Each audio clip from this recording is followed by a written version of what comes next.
We're back to continue our exploration of art and faith. And while there were Christian martyrs suffering at the hands of the denomination in power, whether Protestant or Catholic, let's look a little deeper into the shift that was taking place across Christendom. And there's no more visual example of that change than in art as the Reformation entered the chat. Catholic art used symbolic imagery to convey complex theological concepts, things like the Trinity. Protestant art tended to focus on the narrative elements of Bible stories. Initially, the Catholic Church was the primary patron of the arts, and many artists created works that celebrated the Church's teachings and traditions.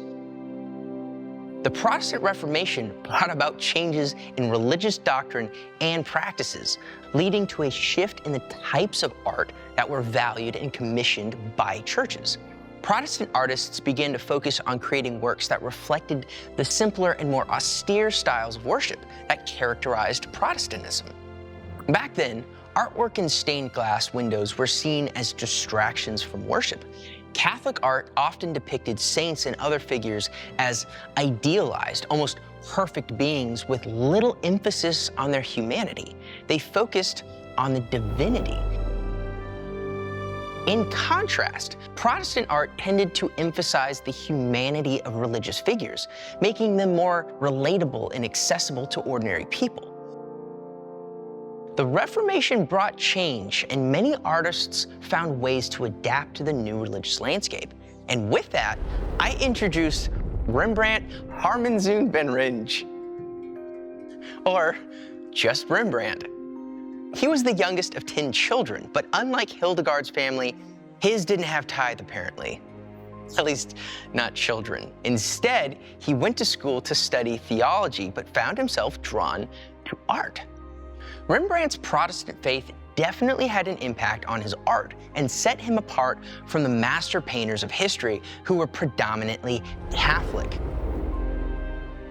Rembrandt was a master at expressing emotion through gesture and expression.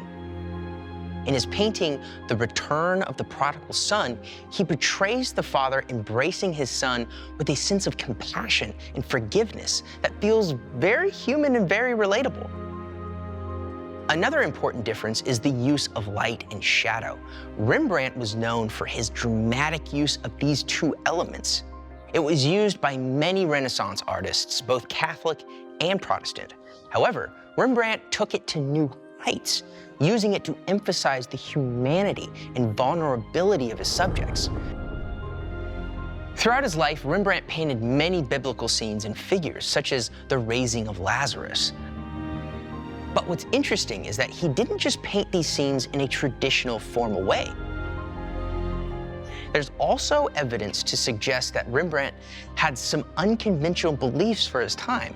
For example, he was accused of holding views that were considered heretical, such as denying the divinity of Christ.